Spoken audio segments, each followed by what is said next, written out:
हरे कृष्णा। सभी भक्तों का स्वागत है आज के सत्र में।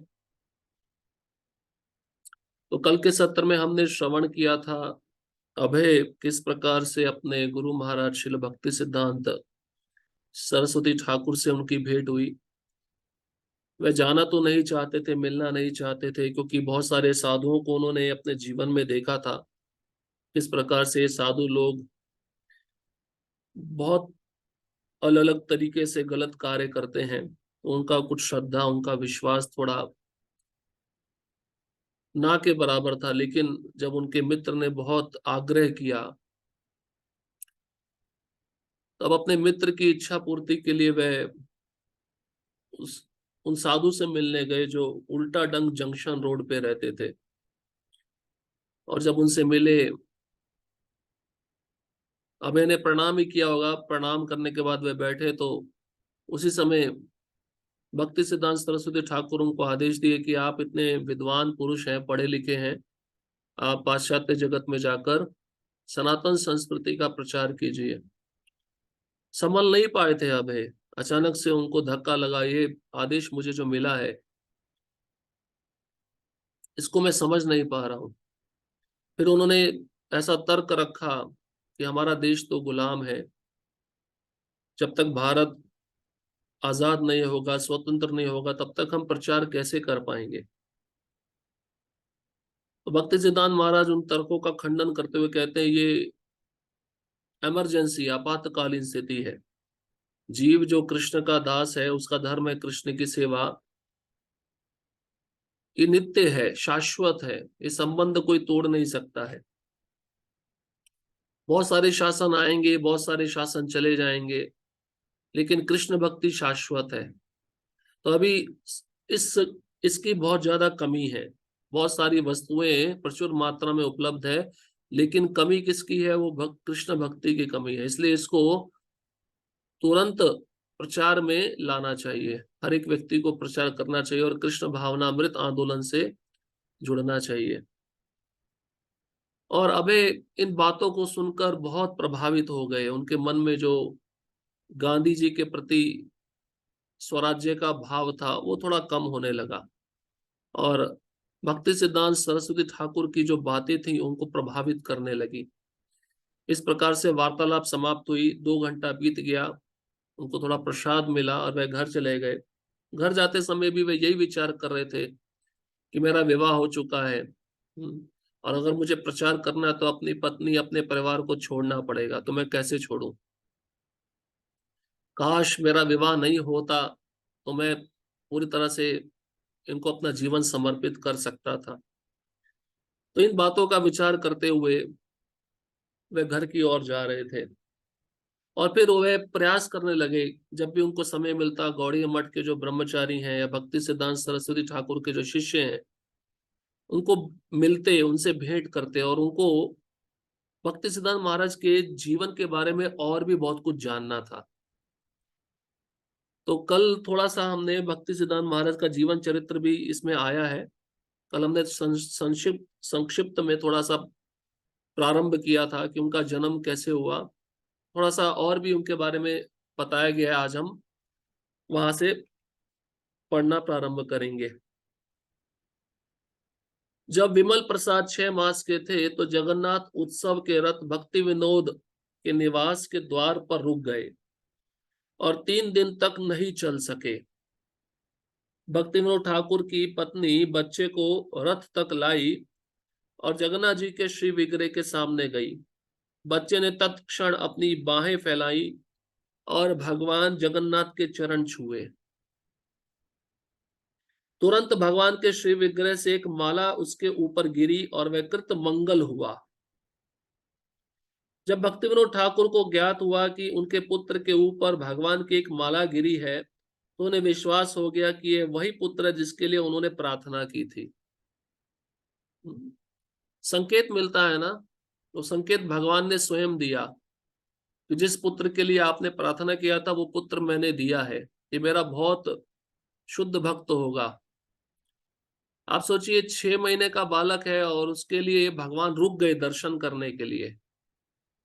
तो निश्चित ये भगवान के धाम से आए हैं, कोई साधारण जीव नहीं है। और 3 दिन तक रथ रुका रहा।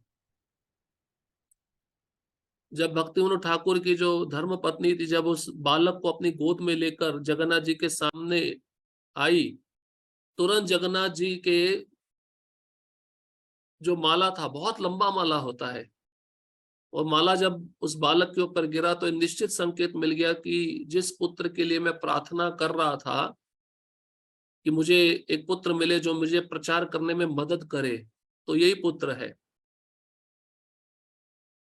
तो उनकी प्रार्थना फलीभूत हुई। अब कुछ भक्ति सिद्धांत महाराज के जो बाल्यकाल की लीलाएं उनके बारे में बताया गया है। जब एक दिन जब विमल प्रसाद केवल 4 वर्ष के बच्चे थे, उनके पिताजी उन्हें इसलिए हल्की सी फटकार बताई कि वे एक आम बिना उसे भगवान कृष्ण को अर्पित किए खा गए थे। वैसे भी अभी आम का सीजन आ गया है, आम देखते ही हमें जीभ में पानी तो आता है, लेकिन सबसे पहले भगवान को अर्पित करना चाहिए। हमारी जो जड़ बुद्धि है ना, इन्हीं भोगों में लगी हुई है। जो बहुत स्वाद लगता है जिन वस्तुओं में, वो देखते ही हमारा जीभ ललचाता है उसको खाने के लिए, ये भोग बुद्धि कहलाती है। वो वस्तु किसने दी है? भगवान ने दिया है। वह सबसे पहले कृष्ण का अधिकार है उन वस्तुओं पर। वो किससे आई है? वो आम कहाँ से आया है? वो पृथ्वी से आया है, फसल फसल होके आया है, पृथ्वी से आया है। तो भगवान गीता में कहते हैं, भूमि रापो अनलो वायु खम मनो बुद्धि रेवचा। ये 8 प्रकार की मेरी भिन्ना शक्ति है, इसी से सब कुछ प्रकट होता है। तो ये शिक्षा देता है लीला कि 4 साल का बच्चा जो भगवान को बिना भोग लगाए आम खा गया, और पिता ने उसको फटकार लगाई। फटकार लगाने के बाद में उन्होंने संकल्प लिया कि मैं आज के बाद आम कभी खाऊंगा नहीं, ऐसा प्रण उन्होंने लिया। और सच में उन्होंने जो संकल्प लिया वो जीवन भर निभाया। विमल प्रसाद ने, यद्यपि तब वे केवल बच्चे थे, इसे भगवान के प्रति अपना अपराध माना, और उन्होंने फिर कभी भी आम ना खाने की सौगंध ले ली। ठीक है, छोटा बच्चा होता है ना, गलती हो जाता है, गलती समझ के माफ कर देते हैं। पर इन्होंने ऐसा समझा कि मैंने बहुत बड़ा अपराध किया है, मैंने भगवान को बिना भोग लगाए खा लिया। तो उन्होंने क्या संकल्प लिया कि मैं जब तक इस शरीर में हूं तब तक मैं आम नहीं खाऊंगा। इस सौगंध का निर्वाह उन्होंने आजीवन किया। 7 वर्ष की अवस्था होने तक विमल को सारी भगवत गीता कंठस्थ हो गई थी, और वह उसके श्लोकों की व्याख्या भी कर सकते थे। 700 श्लोक 7 वर्ष की आयु में याद हो गए, और उसकी व्याख्या भी कर सकते थे। खाली श्लोक नहीं बोल सकते थे, उन श्लोकों की व्याख्या अर्थ भी कर सकते थे। तब उनके पिता वैष्णव पत्रिका सज्जन तोषणी के प्रकाशन के साथ साथ उन्हें मुद्रण और प्रूफ रीडिंग का प्रशिक्षण देने लगे। पिता के साथ उन्होंने बहुत से तीर्थ स्थानों की यात्राएं की और वहां के विद्वान पंडितों के प्रवचन सुने। तो भक्तिविनोद ठाकुर देखते थे, ये भगवान के द्वारा भेजा गया बालक है, मुझे ये शुद्ध भक्त है, और आगे चलकर ये मेरे प्रचार कार्य में बहुत सहायता प्रदान करेगा। इस दृष्टि से भक्तिविनोद ठाकुर जो पत्रिका लिखते थे, सज्जन तोषणी, जैसे अभी प्रभुपाद जी जाऊ देवचय गावा, भगवत दर्शन शुरुआत में लिखते थे, ऐसे मासिक पत्रिका भक्तिविनोद ठाकुर भी लिखते थे। तो उस पत्रिका को पढ़ना, उसका प्रूफ रीडिंग करना, मुद्रण, छपाई, ये सब सेवा भक्तिविनोद ठाकुर ने अपने बालक, अपने पुत्र विमल प्रसाद को दे दिया। इस तरह से वे उनको ट्रेनिंग देने लगे, प्रशिक्षण देने लगे भक्ति में।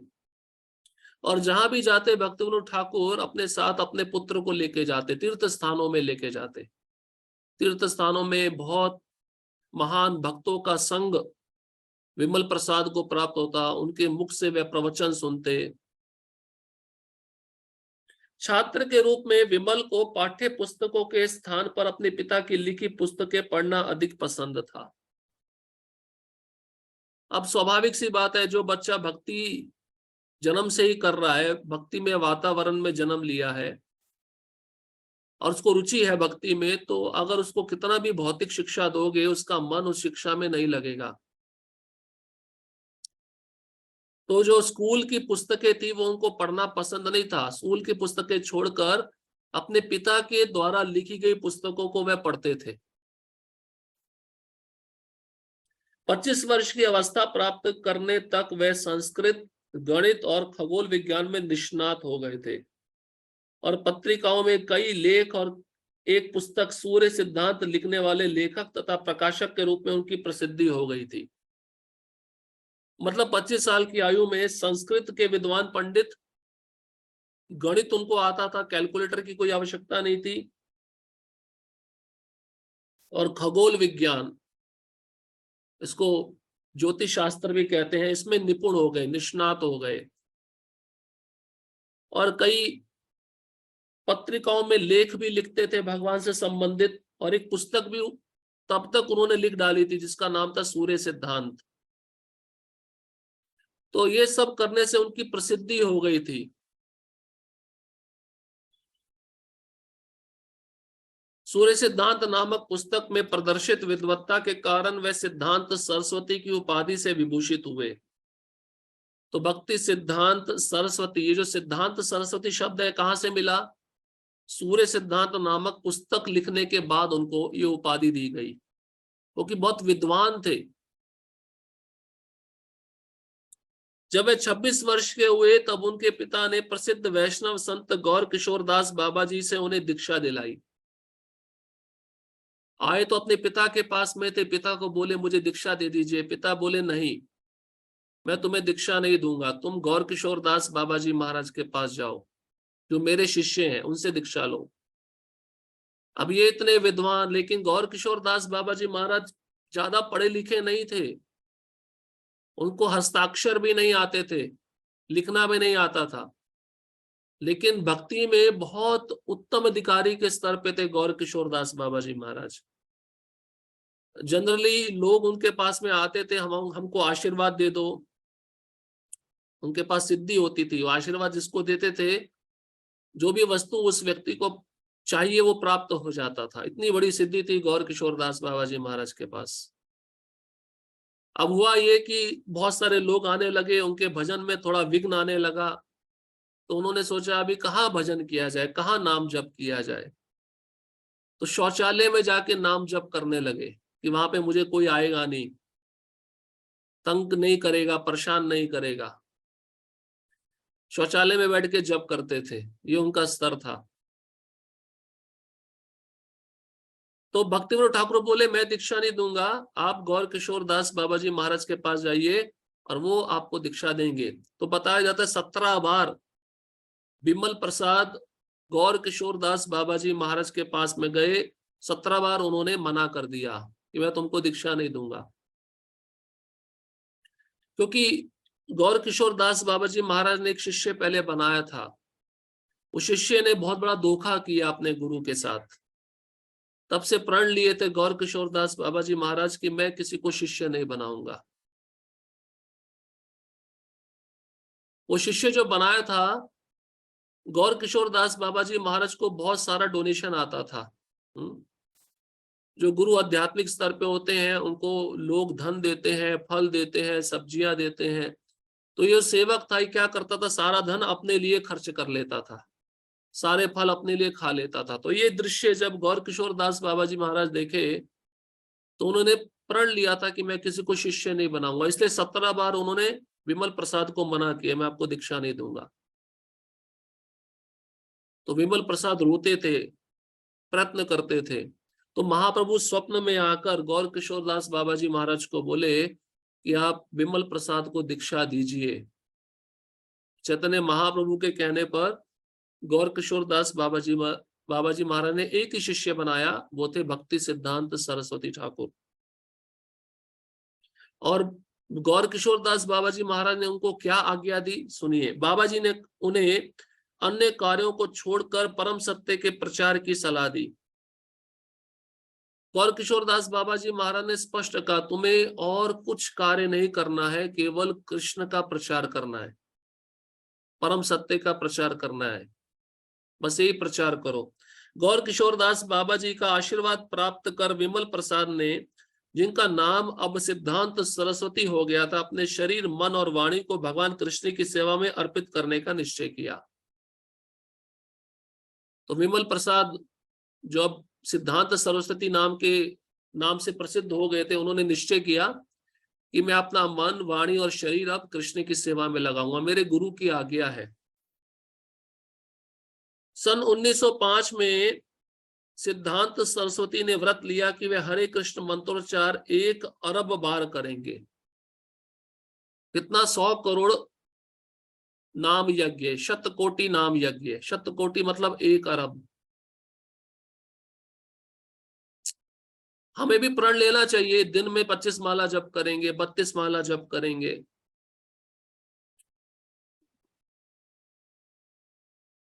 शतकोटि नाम यज्ञ, 1 अरब हरे कृष्ण मंत्र का जप करने का प्रण लिया सिद्धांत सरस्वती ने। और कैसे जप करते थे, अब उसका वर्णन यहाँ पे दिया गया। मायापुर में भगवान चैतन्य के जन्म स्थल के निकट एक पर्ण कुटी में रहते हुए वे हरे कृष्ण मंत्र का जप दिन रात करते रहे। तो आप योग पीठ जाते हैं जहाँ पे महाप्रभु का जन्म स्थान है, उसी के बाजू में ही उन्होंने एक छोटी सी कुटिया बनाई थी। उस कुटिया में बैठकर वो दिन रात इसी हरे कृष्ण मंत्र का जप करते थे। वे एक मिट्टी के पात्र में दिन में 1 बार भात बनाते और अन्य कुछ ना खाते। वे जमीन पर सोते और जब फूस की छत से वर्षा का जल नीचे टपकता तब भी वे एक छाते के नीचे बैठकर मंत्रोच्चार में लीन रहते। दिन में 1 टाइम खाना, वो भी खाली चावल, बिना फोड़ने के, बिना तड़के के, बिना नमक के। जमीन पे सोना, और फूस की छत बनाई थी, घास फूस की, तो बारिश आता था तो पानी टपकता था तो छतरी लेके बैठ जाते थे, छतरी के नीचे बैठ के नाम जप करते रहते थे। ये तपस्या भक्ति सिद्धांत सरस्वती ठाकुर की है, प्रभुपाद जी के गुरु महाराज। सन 1911 ईस्वी में जब उनके वृद्ध पिता बीमार पड़े थे तो सिद्धांत सरस्वती ने मिथ्या वैष्णवों की इस चुनौती को स्वीकार किया कि कृष्ण भावनामृत के प्रचारक के लिए उनकी जाति में जन्म लेना पहली अनिवार्यता है। अब इसको समझिए, उस समय ब्राह्मणों और वैष्णवों में सन 1911 में बहुत बड़ा झगड़ा हो गया था। ब्राह्मण बोलते हम श्रेष्ठ हैं, वैष्णव बोलते हम श्रेष्ठ हैं। अब किसका सुना जाए? तो सारे विद्वान, सारे शास्त्रज्ञ बैठ गए, आपस में चर्चा करने लगे। तो एक बड़ी बड़ी सभा बुलाई गई। 3 दिन ये सभा चली थी, 3 दिन तक बातों का कंपटीशन हुआ था। तो उस समय भक्ति विनोद ठाकुर जी को आमंत्रण दिया गया, आप आइए और सिद्ध करिए कि वैष्णव ब्राह्मण से श्रेष्ठ होता है। लेकिन उस समय भक्ति विनोद ठाकुर बहुत बीमार थे, वे चल नहीं सकते थे। तो उन्होंने अपने पुत्र सिद्धांत सरस्वती को बोला कि तुम जाओ और इस बात का खंडन करो कि ब्राह्मण से श्रेष्ठ वैष्णव होता है। क्योंकि ब्राह्मण लोग क्या सोचते थे, जो ब्राह्मण कुल में जन्मा है उसको ही भक्ति करने का अधिकार है और कोई भक्ति नहीं कर सकता है। तो इस बात को गलत साबित करने के लिए सिद्धांत सरस्वती उस सभा में गए अपने पिता के कहने पर। जाति भावना के प्रति सचेत ब्राह्मण समाज इस बात से बहुत कुपित था कि भक्ति विनोद ठाकुर ने शास्त्रों से अनेक प्रमाण प्रस्तुत किए थे कि जन्म भेद का विचार के बिना भी कोई ब्राह्मण वैष्णव हो सकता है। तो ब्राह्मण बहुत क्रोधित थे, बहुत गुस्से में थे। भक्ति विनोद ठाकुर के खिलाफ उन्होंने आंदोलन छेड़ा था। क्यों? क्योंकि भक्ति विनोद ठाकुर पुस्तकों में क्या लिखते थे कि ब्राह्मण ये जाति से संबंधित है, जन्म से संबंधित है, लेकिन वैष्णव जो है वो जाति से संबंधित नहीं होता। वैष्णव किसी भी कुल में जन्मे उसको भक्ति करने का अधिकार है। देखिए, अभी देखते भी हैं, हमारी संप्रदाय में जो ब्राह्मण दीक्षा दी जाती है, ये जन्म के आधार पे नहीं दी जाती, ये गुण और कर्म के आधार पे दी जाती है। अब जो ब्राह्मण गुण आ जाते हैं तो व्यक्ति ब्राह्मण ही कहलाएगा, उसके लिए गुण आवश्यक है। इसलिए शास्त्रों में हर जगह ये बात बताई गई है कि जो शूद्र कुल में जन्मा है या श्वपच, श्वपच मतलब जो कुत्ते के मांस खाने वाले कुल में जन्मा है, अगर उसकी जीवा पे भगवान का नाम है तो वह वैष्णव है, वो ब्राह्मण से भी श्रेष्ठ है। और जो ब्राह्मण कुल में जन्म लेकर जिसकी जीवा पे भगवान नाम नहीं है, जो भक्त नहीं है, जिसके अंदर ब्राह्मण के गुण नहीं है, वो श्वपच के समान है, वो कुत्ते के मांस खाने वाले कुल में जन्मा है। ये भगवान कपिल भागवतम के 3 स्कंद में अपनी माता देवती को बताए हैं, और इस बात का उल्लेख नारद मुनि भी भागवतम के 7वें स्कंद में किए हैं। जगह जगह उल्लेख है इन बातों का। लेकिन ये जातिगत ब्राह्मण इन बातों को नहीं मानते थे, उनको अपने ब्राह्मण कुल पे बहुत ज्यादा गर्व होता था। इन स्मार्त ब्राह्मणों ने वैष्णवों की हीनता सिद्ध करने के उद्देश्य से एक वाद विवाद का आयोजन किया। हाँ, अब इन ब्राह्मणों ने सोचा कि ये वैष्णव कितने निम्न होते हैं, इनको नीचा दिखाने के लिए एक सभा बुलाएंगे और इस सभा में उन वैष्णवों की निंदा करेंगे। ये उद्देश्य था उन जातिगत ब्राह्मणों का, स्मार्त ब्राह्मणों का, वैष्णवों को नीचा दिखाना। तो एक ऐसा आयोजन है, तमोगुनी आयोजन है। भगवान कृष्ण गीता में कहते हैं कि जब हम कोई कार्य दूसरे को नुकसान पहुंचाने के लिए करते हैं, वो तमोगुनी कार्य कहलाता है। और किसको नुकसान पहुंचाना चाहते हैं? वैष्णवों को, जिनके मन में कोई भी भेद नहीं होता किसी वस्तु के लिए, कोई व्यक्ति के लिए। बीमार पिता की ओर से भक्ति सिद्धांत सरस्वती ने ब्राह्मण और वैष्णव के मध्य निर्णायक अंतर शीर्षक से एक लेख लिखा और उसे अपने पिता के सम्मुख प्रस्तुत किया। देखिए कितना बुद्धिमान बालक था। अब पिता बीमार है तो पिता ने जो जो लेख लिखे थे ब्राह्मण और वैष्णवों के ऊपर, उसको खोला, उसको ढूंढा, ढूंढने के बाद उस पर अपना एक लेख लिखा, पढ़ के पॉइंट्स निकाले, और पॉइंट्स निकाल के फिर अपने पिताजी के सामने जाके खड़े हो गए और बताने लगे मैं क्या क्या बोलने वाला हूं। अपने मन से कुछ नहीं बोलेंगे, अपने उनके पिता ने जो लिखा है उसी को बोलेंगे, ऑथराइज्ड। अस्वस्थ होते हुए भी भक्ति विनोद ठाकुर आह्लादित हो उठे कि लेख के तर्कों से समार्थों की चुनौती भली भांति ध्वस्त हो जाएगी। भक्ति विनोद ठाकुर बीमार थे, जैसे उन्होंने लेख सुना तो उनको स्फूर्ति आ गई, उनको उत्साह हो गया, कितना सुंदर लेख लिखा है मेरे बालक ने, मेरे पुत्र ने।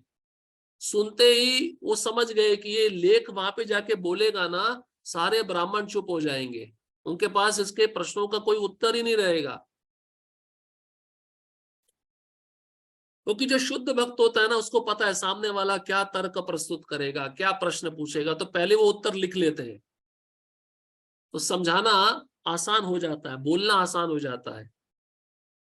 ये तो पहले से विचार नहीं करेंगे सामने वाला क्या प्रश्न पूछने वाला है, तो उत्तर देने वाले को थोड़ा सोचना पड़ता है, थोड़ा विचार करना पड़ता है, समय लगता है।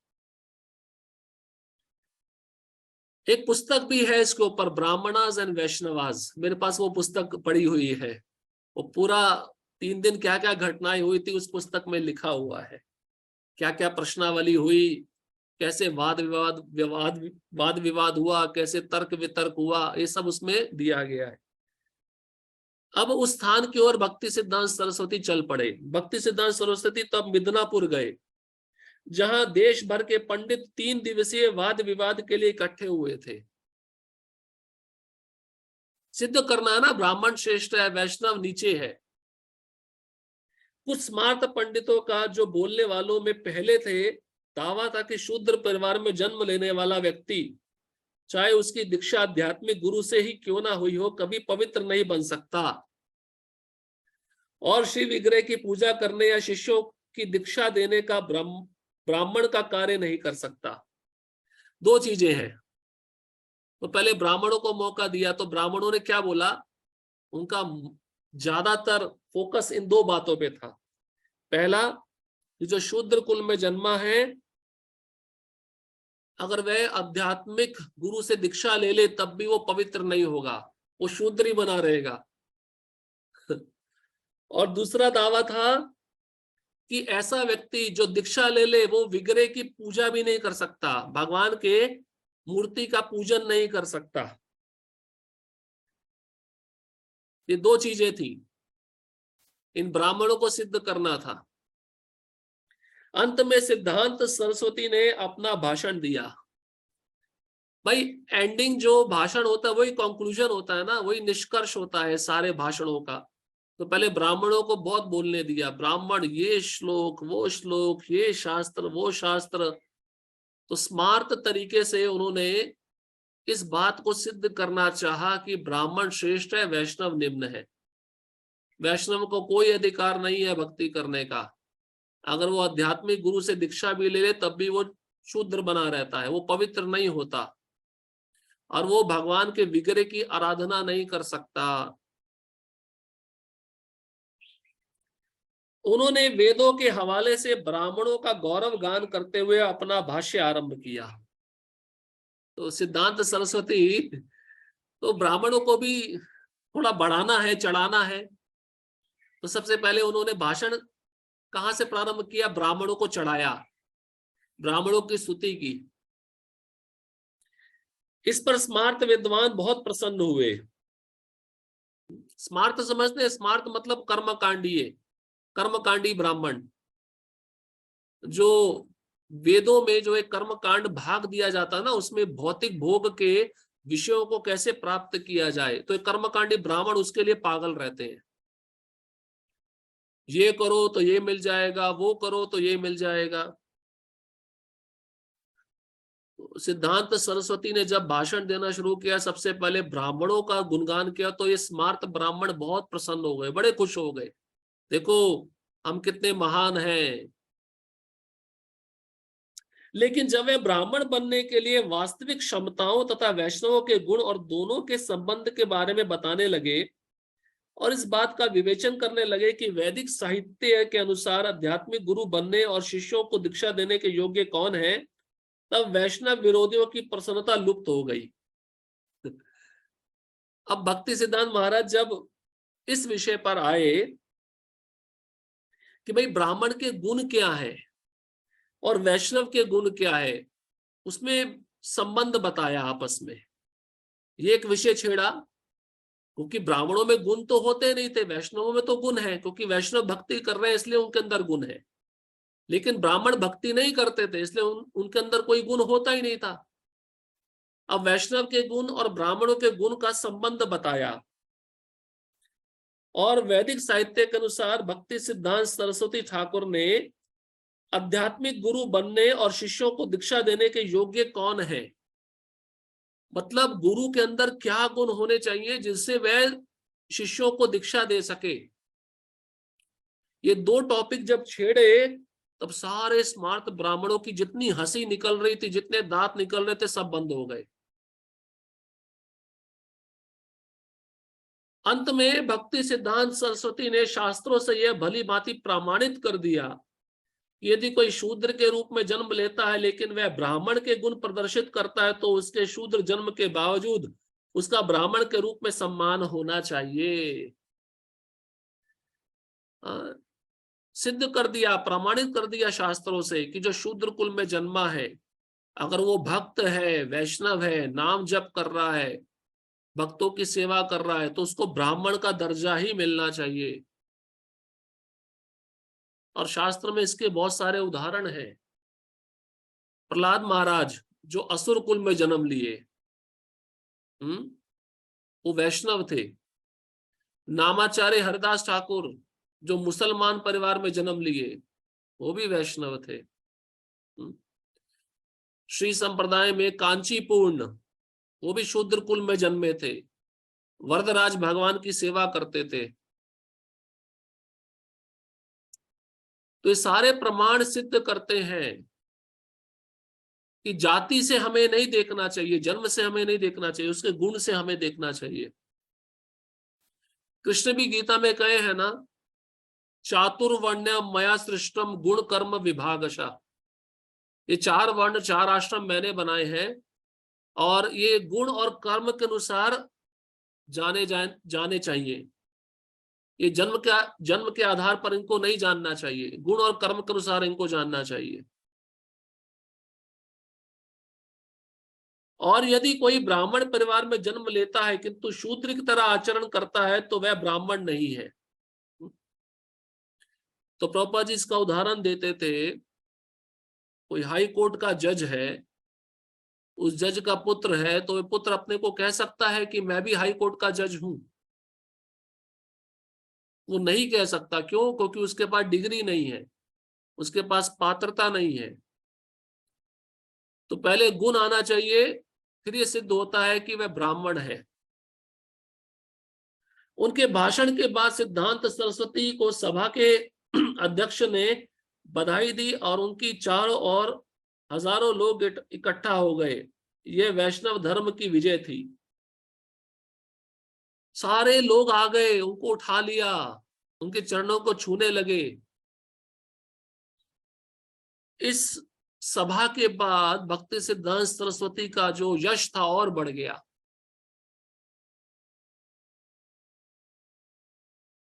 सन 1914 ईस्वी में पिता का और 1915 ईस्वी में आध्यात्मिक गुरु का निधन होने के बाद सिद्धांत सरस्वती ने भगवान चैतन्य का मिशन जारी रखा। तो उनके पिता भी गोलोक वृंदावन चले गए, उनके गुरु महाराज भी गोलोक वृंदावन चले गए, दोनों ने शरीर छोड़ दिया, लेकिन वो हिम्मत नहीं हारे। जो गुरु से आज्ञा मिली थी कृष्ण भक्ति का प्रचार, और जो पिता से आज्ञा मिली थी उसको वह जारी रखे, प्रचार उन्होंने जारी रखा। सज्जन तोषणी के संपादन का भार उन्होंने अपने ऊपर ले लिया और कृष्ण नगर में भगवत प्रेम की स्थापना की। तो उनके पिता सज्जन तोषणी नामक पत्रिका लिखते थे, वो पत्रिका उन्होंने जिम्मेदारी अपने ऊपर ले लिया। अब इस पत्रिका का मुद्रण मतलब छपाई, प्रूफ रीडिंग, वो सब मैं करूंगा। ये पत्रिका किसी भी हालत में बंद नहीं होनी चाहिए।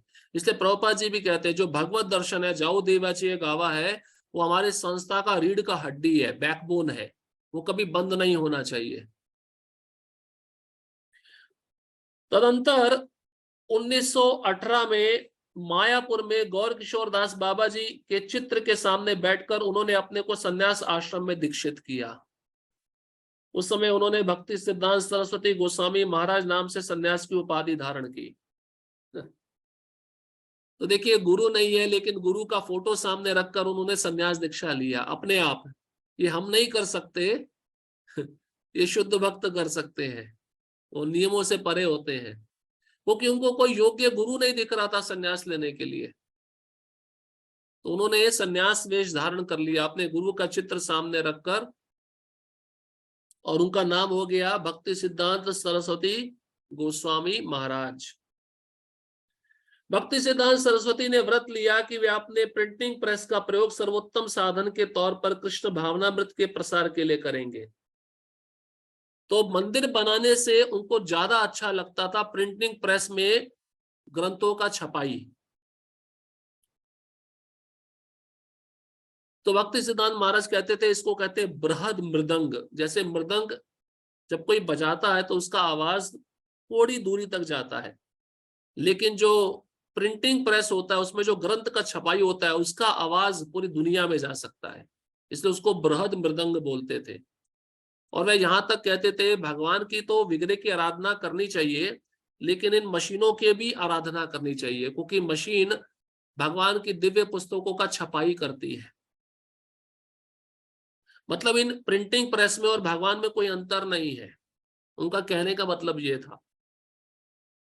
वे प्रिंटिंग प्रेस को एक बृहद मृदंग समझते थे। यद्यपि मृदंग का प्रयोग महाप्रभु चैतन्य के काल में भी कीर्तन के साथ होने की परंपरा थी, और यद्यपि स्वयं भक्ति सिद्धांत सरस्वती भी कीर्तनियों का नेतृत्व करते थे और मृदंग बजाते और गाते हुए उनके दलों को सड़कों पर भेजते थे, लेकिन ऐसे कीर्तन मकानों के 1-2 ब्लॉकों तक ही सुनाई देते थे।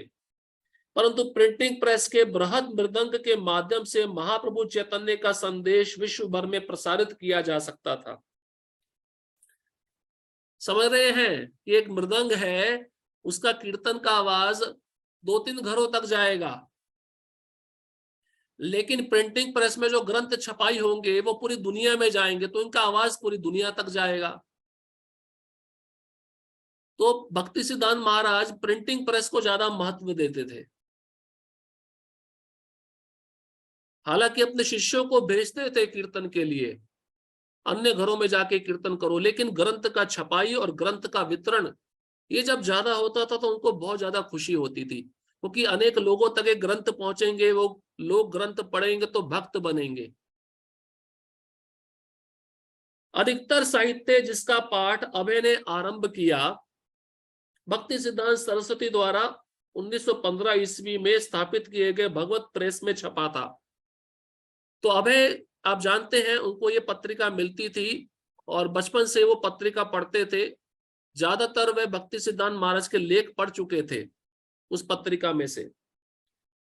भगवत प्रेस से चैतन्य चरितामृत छपा, जिस पर भक्ति सिद्धांत सरस्वती की टीका थी। भगवत प्रेस ने ही विश्वनाथ चक्रवर्ती की टीका सहित भगवत गीता छापी और एक के बाद एक भक्ति विनोद ठाकुर की पुस्तकें प्रकाशित की। जैसे भगवत प्रेस ये नाम था भक्ति सिद्धांत महाराज के प्रेस का, और प्रभुपाद जी ने भी एक भक्ति वेदांत बुक ट्रस्ट खोला, बीबीटी। वो भी 5 जगह पूरे विश्व में है जिनका प्रभुपाद के ग्रंथों का छपाई होता है। एक लॉस एंजलिस में है, एक ऑस्ट्रेलिया में है, भारत में मुंबई में है। तो प्रभुपाद जी भी चाहते थे कि बड़े लार्ज स्केल पे ग्रंथों का छपाई हो और ग्रंथों का वितरण हो, इससे लोगों को ज्यादा लाभ मिलेगा। ये पुस्तकें भगवान चैतन्य महाप्रभु की जो लगभग 5 शताब्दी पूर्व हुए थे आध्यात्मिक बपौती स्वरूप थी। अब वे बचपन से भगवान चैतन्य के भक्त थे और वे बहुख्यात चैतन्य चरितामृत और चैतन्य भागवत धर्म ग्रंथों के द्वारा भगवान चैतन्य के जीवन से परिचित थे। तो बताना नहीं पड़ा अभय को कि चैतन्य महाप्रभु कौन है, वो बचपन से जानते थे चैतन्य महाप्रभु स्वयं भगवान है, क्योंकि उन्होंने चैतन्य चरितामृत, चैतन्य भागवत इन ग्रंथों को पढ़ा था। हम भी जब छोटे थे तो हमारे भी पाठ्यक्रम में चैतन्य महाप्रभु का थोड़ा पोर्शन आता था, लेकिन वहां पे उनको भगवान नहीं कहा जाता था, उनको संत कहा जाता था, साधु कहा जाता था। लेकिन जब इस्कॉन से जुड़े, अंतर्राष्ट्रीय कृष्ण भावनामृत संघ में आए, तब हमें पता चला कि चैतन्य महाप्रभु कौन है, स्वयं भगवान है, स्वयं कृष्ण है। वे भगवान चैतन्य को केवल एक ऐसे अत्यंत भाव प्रवण विशुद्ध भक्त के रूप में ही नहीं जानते थे जिसने पवित्र नाम के मंत्रोच्चारों को भारत भर में फैलाया था, वरन उन्हें स्वयं श्री कृष्ण के सीधे अवतार रूप में भी जानते थे, ऐसे अवतार रूप में जिसमें राधा और कृष्ण दोनों का मेल था। तो अभय को ये सब बातें पता थी कि चैतन्य महाप्रभु कौन है, राधा कृष्ण के युगल अवतार है। लेकिन अब प्रथम बार अभय को ऐसे साहित्य की निधि के संसर्ग में आने का अवसर मिला जिसका संग्रह महाप्रभु के निकट सहवासियों और अनुयायियों ने किया था, और जो परंपरा से आगे बढ़ती आई थी और जिसका विस्तार महान अधिकारियों ने किया था। अब अभय को बहुत ज्यादा मौका मिल गया गौड़ीय मठ के भक्तों का संग करते हुए इन ग्रंथों को पढ़ने का। तब उनको और ज्यादा जानकारी हुई महाप्रभु के विषय में, महाप्रभु की लीलाओं के बारे में। भगवान चैतन्य के निकट अनुगामियों श्रील रूप गोस्वामी, श्रील सनातन गोस्वामी, श्रील जीव गोस्वामी और दूसरों ने वैदिक शास्त्रों पर आधारित कई ग्रंथों का संकलन किया था, जिनसे निर्णायक रूप में प्रमाणित होता था कि भगवान चैतन्य के उपदेश वैदिक ज्ञान का सारभूत अंग है।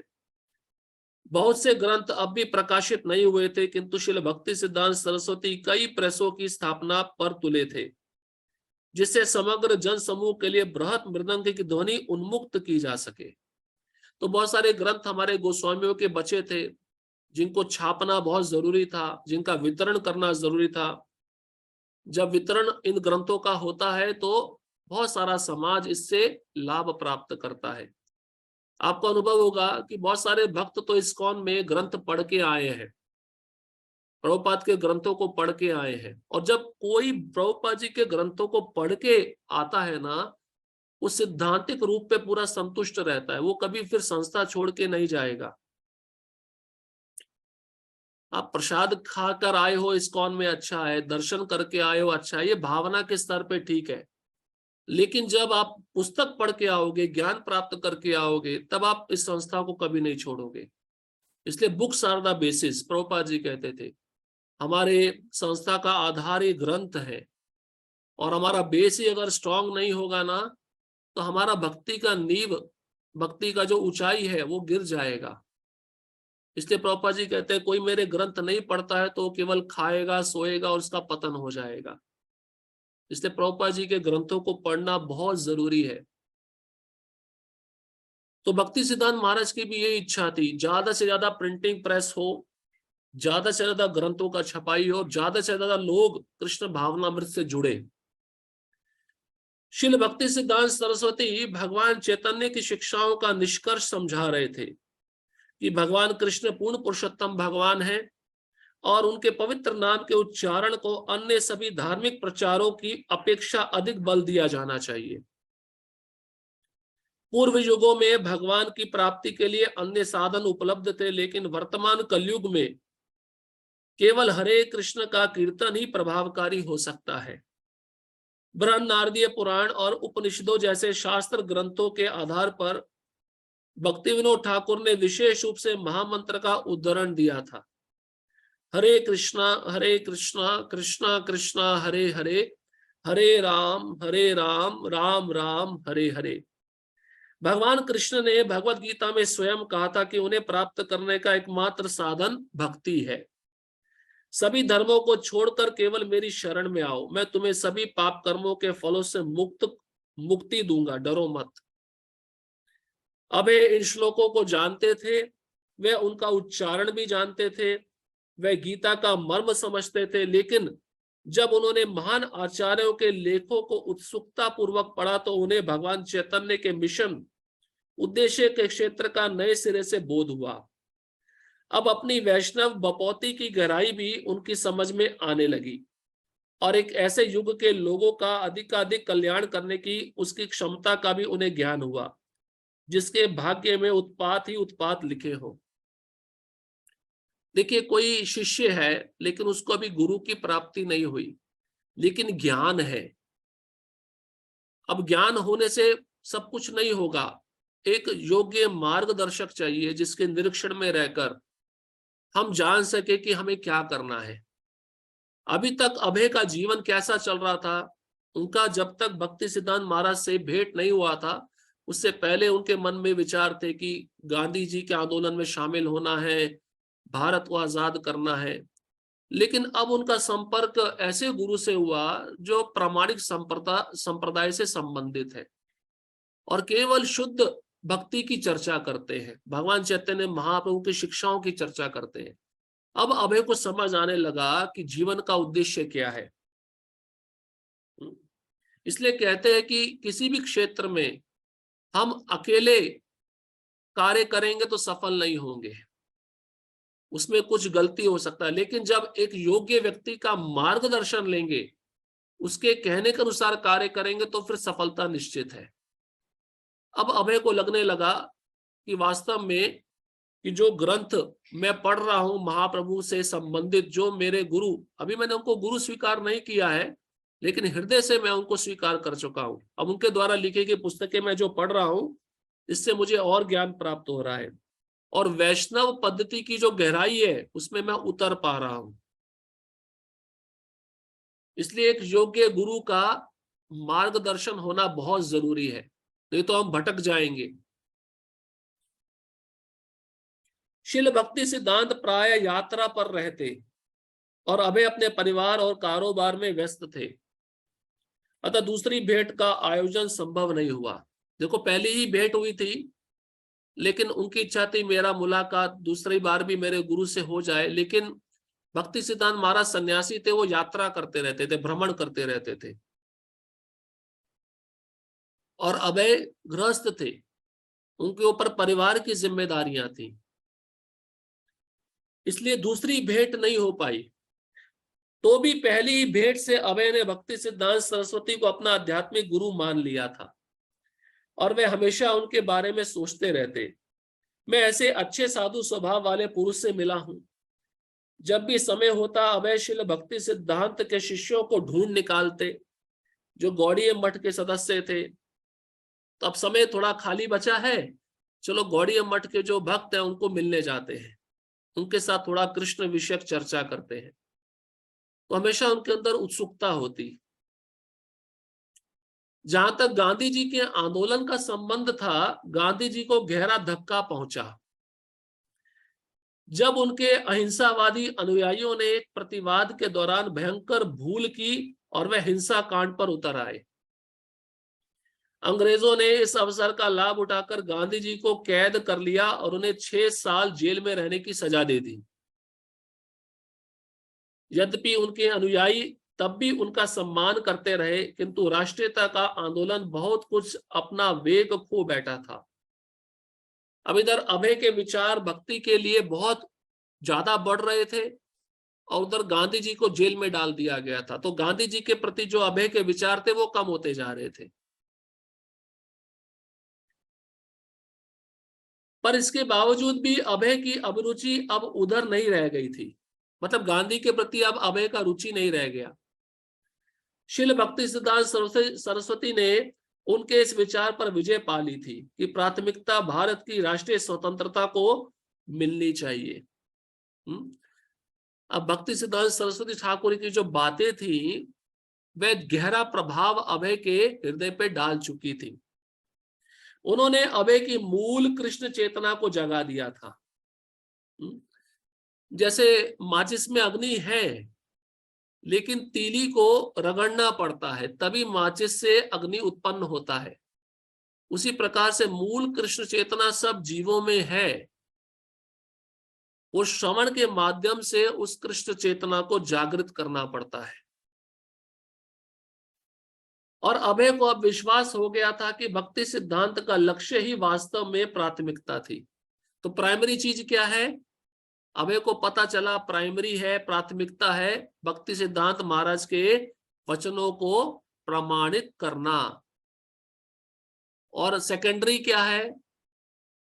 गांधी जी के आंदोलन में भाग लेना। वो बाद की बात है, लेकिन पहली चीज उन्होंने किसको महत्व दिया?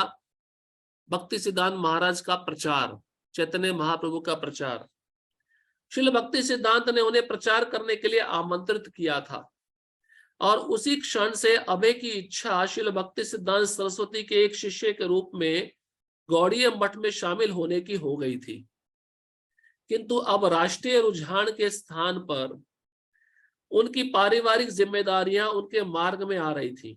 अब प्रचार करना है तो सबसे बड़ा समस्या क्या है? शादीशुदा व्यक्ति है, पारिवारिक जीवन की बहुत सारी जिम्मेदारियां हैं, उसको निभाना है, तो प्रचार कैसे करे? वे अब यह नहीं सोच रहे थे कि पहले हम स्वतंत्र राष्ट्र हो जाएं और बाद में हम भगवान चैतन्य के बारे में प्रचार करें।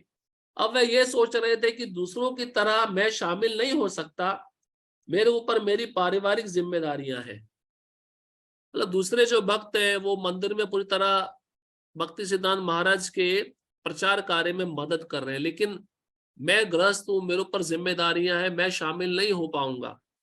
अब वो विचार बदल गया था। पहले विचार था भारत को आजाद कराना, भारत आजाद हो जाएगा तब हम चैतन्य महाप्रभु का प्रचार करेंगे। लेकिन अब क्या है? अब भारत को आजाद कराना उनका महत्व नहीं रहा। अब उनका महत्व क्या है? मैं गृहस्थ हूं लेकिन जिम्मेदारियां गृहस्थ की बहुत सारी हैं, अब प्रचार कैसे करूं? मुझे प्रचार करने की तो बहुत इच्छा है। और परिवार वृद्धि पर था। सन 1921 ईस्वी में उनकी पत्नी को पहला बच्चा हुआ, अभय को पहला बच्चा हुआ, प्रभुपाद जी के पहले पुत्र जो लड़का था। और आगे और भी बच्चे होंगे और अधिक आमदनी की जरूरत होगी। धन पैदा करने का मतलब था समय और शक्ति का बलिदान, और कम से कम बाहरी तौर पर इसका तात्पर्य था भक्ति सिद्धांत सरस्वती के मिशन से विरत होना। तो अभय को ये भी विचार आ रहे थे अब आगे और भी बच्चे होंगे, उनके लिए भी धन कमाना पड़ेगा और धन कमाने के लिए समय ज्यादा देना पड़ेगा, समय उसमें जाएगा तो मैं ज्यादा प्रचार नहीं कर पाऊंगा। ये सारी बातें अभय के दिमाग में घूम रही थी। और हो सकता है अपने परिवार की तरफ ज्यादा ध्यान देने से शायद मैं भक्ति से भी अलग हो जाऊं, प्रचार कार्य से अलग हो जाऊं। भारतीय संस्कृति में परिवार की संस्था का सम्मान सर्वाधिक था और तलाक के बारे में तो कोई जानता भी नहीं था। सुन रहे हैं? हमारे वैदिक संस्कृति में परिवार को सबसे पहले स्थान दिया जाता था। पत्नी है, पति है, बच्चे हैं, और पहले जॉइंट फैमिली होती थी। अगर आपने सुना हो, सारे एक साथ मिलके रहते थे। उस परिवार में अगर किसी के ऊपर एक दुख आ जाता है तो बाकी सदस्य उसका मदद करते थे। लेकिन अब तलाक होते होते, परिवार अलग अलग होते होते बहुत कुछ अलग हो गया। लोग अकेले रहना पसंद करते हैं, यहाँ तक कि बच्चे लोग अपने माता पिता को अनाथालय छोड़ाते हैं, वृद्धालय छोड़ाते हैं। ये बड़े दुख की बात है। और उस समय कोई तलाक नाम की कोई चीज नहीं थी। हाँ, पति पत्नी में झगड़ा होता था लेकिन आपसी सहयोग भी था, दोनों एक दूसरे को समझ लेते थे। लेकिन अब झगड़ा होता है तो चरम सीमा में पहुंच जाता है और गुस्से में आकर कभी कभार पति पत्नी को मार भी देता है। इस प्रकार की घटनाएं होती हैं। आप सोचिए, उस समय तलाक नाम का कोई शब्द ही नहीं था। ये शब्द कहां से आया? पाश्चात्य संस्कृति से आया। और ये भारत में अब ज्यादा फैल रहा है। नहीं तो विवाह होता था माता पिता के कहने पर और प्रेम से दोनों रहते थे, पूरा जीवन भर एक दूसरे का साथ निभाते थे, बच्चों का पालन पोषण करते थे। महान आर्थिक कठिनाई में होने पर भी लोग अपनी पत्नी और बच्चों के साथ रहते थे। ये भी बात सही है। अब पैसे की प्रॉब्लम है, पैसे की तंगी है, आर्थिक रूप से वह परिवार ठीक नहीं है, फिर भी पति पत्नी को छोड़ता नहीं था, बच्चों को छोड़ता नहीं था। पति हमेशा पत्नी के साथ रहता था, बच्चों के साथ रहता था, और जो कमाता था छोटी सी कमाई में सबका पालन पोषण चलता था। सब एक दूसरे को एडजस्ट करते थे। यद्यपि अभय को इस बात का दुख था कि वे गौड़ीय मठ में सन्यासी शिष्य नहीं थे, किंतु विवाह के बाद इतनी जल्दी अपनी युवा पत्नी को छोड़ने की बात उन्होंने कभी नहीं सोची थी। उनको पश्चाताप हो रहा है कि मैं ब्रह्मचारी नहीं रह पाया, सन्यासी नहीं बन पाया। काश मेरी भेंट भक्ति सिद्धांत महाराज से विवाह से पहले हुई होती तो मैं ब्रह्मचारी बन जाता, सन्यासी बन जाता। ये दुख हो रहा है। और दूसरी तरफ क्या विचार चल रहा है? मेरी युवा पत्नी है, उसका भी देखभाल मुझे करना, उसको भी मैं छोड़ नहीं सकता हूं। मतलब व्यक्ति देखिए कितना दुविधा में आ जाता है, क्या निर्णय ले उसको समझ नहीं आता है। लेकिन फिर भी कृष्ण कुछ ना कुछ व्यवस्था करते हैं। गौर मोहन को प्रसन्नता थी कि उनके पुत्र में वैष्णव गुरु के प्रति आकर्षण हो गया था, लेकिन ऐसी आशंका नहीं थी कि अभय अपनी जिम्मेदारियों का त्याग करके सन्यासी बन जाएंगे। तो गौर मोहन जो अभय के पिता थे, उनको बड़ा प्रसन्नता थी, चलो एक गुरु के प्रति इसका आकर्षण हो गया है, अब इसको योग्य मार्गदर्शन मिलेगा, दीक्षा मिलेगी। लेकिन गौर मोहन ये नहीं सोच रहे थे कि भाई मेरे जाने के बाद में मेरा पुत्र अपनी पत्नी को छोड़ भी सकता है और ये होगा। उनको ऐसा लगता था कि मेरा पुत्र बहुत जिम्मेदारियां निभाने वाला है और बहुत गंभीर है, इसलिए वह अपनी पत्नी अपने बच्चों को नहीं छोड़ेगा। लेकिन अभय के जीवन में एक ऐसा प्रसंग आएगा जिससे उनको मजबूरन अपनी पत्नी और बच्चों को छोड़ना पड़ेगा। ये प्रसंग हम आगे पढ़ेंगे। वैष्णव अपनी पत्नी और परिवार के साथ रह सकता था, घर पर वह आध्यात्मिक जीवन का अभ्यास कर सकता था और एक सक्रिय प्रचारक भी बन सकता था। अब एक को ऐसा उपाय निकालना था कि पारिवारिक व्यक्ति होते हुए वह भक्ति सिद्धांत सरस्वती के लक्ष्य की पूर्ति में सहायक हो सके। अब व्यक्ति को अगर प्रचार करना है, भक्ति करनी है, तो सबसे पहले पत्नी भक्त होनी चाहिए ना। वो पत्नी भक्त नहीं थी। आगे आएगा वो जो राधा रानी डे थी, प्रभुपाद अभय की पत्नी का नाम था राधा रानी डे। तो वो पतिव्रता नारी थी, घर का कामकाज करती थी, बच्चों को संभालती थी, लेकिन अभय की भक्ति में वो कोई साथ देती नहीं थी। उसको भक्ति से कुछ लेना देना नहीं था। अब आजकल की ऐसी स्थिति है कि बड़ा मुश्किल होता है। एक पति है, वो भक्त बनना चाहता है, प्रचार करना चाहता है, और पत्नी भक्त है, समझदार है, तो पत्नी उसको मदद करती है। लेकिन पत्नी अगर भक्ति में आ जाए और पत्नी को ऐसा लगे, अरे मेरा पति अगर बाहर गया, मुझे छोड़ के चला जाएगा, तो मेरा क्या होगा, ये भी डर रहता है। तो मैच्योर अंडरस्टैंडिंग होनी चाहिए, परिपक्व समझ होनी चाहिए। हाँ, अब अभय की इच्छा थी कि मुझे प्रचारक बनना है। मैं, जो मेरे गुरु भाई हैं, मतलब जो मठ में रहने वाले भक्त हैं, जैसे वह भक्ति सिद्धांत महाराज को मदद कर रहे हैं प्रचार में, मैं भी वैसा प्रचारक बनूं। लेकिन परिवार की जिम्मेदारी है, उनको छोड़ भी नहीं सकता हूं। अब मैंने सोचा कि यदि कारोबार में उन्हें सफलता मिल जाए, तो वे न केवल अपने परिवार के पोषण पर धन खर्च कर सकते थे, वरन कृष्ण भावनामृत के प्रसार के शील भक्ति सिद्धांत सरस्वती के मिशन में भी सहायक हो सकते थे। अब उन्होंने एक तरीका सोचा। पैसा कमाना चाहिए, ज्यादा से ज्यादा पैसा कमा के उसको फिक्स डिपॉजिट में रखूंगा, उससे घर का खर्चा चलता रहेगा, और मैं भक्ति कर सकता हूँ, प्रचार कर सकता हूँ। लेकिन वो भी संभव नहीं है कि एकदम से कोई धनवान बन जाए, रातों रात लॉटरी तो लग नहीं सकती है। अब वो सोच रहे थे धनवान कैसे बना जाए। एक ज्योतिषी ने भविष्यवाणी भी की थी कि अभय भारत के सबसे धनी व्यक्तियों में से एक होंगे। आप सोचिए कितना भविष्यवाणी प्रभुपाद जी के ऊपर हुआ है, कोई साधारण व्यक्ति नहीं है। तो एक ज्योतिषी ने यह भी बताया था, ये भारत का सबसे अमीर आदमी बनेगा। प्रभुपाद जी बोले एक लेक्चर में, अगर आज मैं प्रचारक नहीं होता तो मैं टाटा अंबानी से भी ऊपर लेवल का होता। लेकिन अपनी वर्तमान आय से वह परिवार के पोषण के अतिरिक्त कुछ भी नहीं कर सकते थे। अब जो भी कमाई आती थी, केवल परिवार का पालन पोषण ही हो पाता था, कुछ बचता नहीं था उसमें से। जैसे गृहस्थ को इमरजेंसी के लिए, भविष्य के लिए कुछ रखना पड़ता है, कोई ऐसी विपदा आ जाती है, तो उस समय धन की आवश्यकता पड़ेगी, तो वह किसके पास जाएगा। उन्होंने सोचा कि यदि वे अपना कोई निजी धंधा कर ले तो शायद हालत अच्छी हो जाए। अभी नौकरी कर ले तो बिजनेस कर ले, अभी ये बहुत सारे विचार चल रहे हैं, तो बिजनेस शुरू करता हूं। अब बिजनेस शुरू करना भी इतना आसान नहीं था, उसको शुरू करने के लिए बहुत सारा पैसा चाहिए, और बिजनेस चले नहीं चले वो भी गारंटी नहीं है। अभय ने अपनी भावनाओं को डॉक्टर बोस के सामने प्रकट किया। वही डॉक्टर बोस है जिन्होंने इनको नौकरी पे लगाया था, जो एक सहानुभूतिपूर्ण पिता की तरह उनकी बात सुनते रहे।